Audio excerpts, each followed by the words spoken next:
మేము బీచ్కి వచ్చాం. చూడండి అలా ఎలా వస్తున్నాయి. బీచ్ లోపలికి ఎలా లేడు. అలా అంకుల్ చూడండి ఎంతలా ఆడుకుంటున్నారు.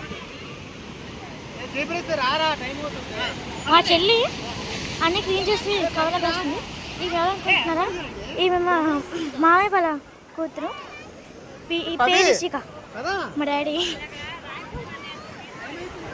మా మమ్మీ.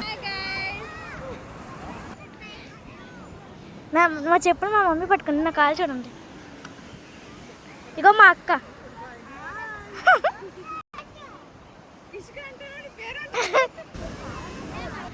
గాయస్ వెళ్తుంటే వాళ్ళ పింక్ కలర్ బ్యాంగిల్ బ్యాంకింగ్ అంటున్నాను ఏంటి గాయస్. స్వీట్ కార్న్ కావాలి అని ఏడుస్తుంది. ఇప్పుడు మేము బీచ్ నుంచి ఇంటికి వెళ్తున్నాం.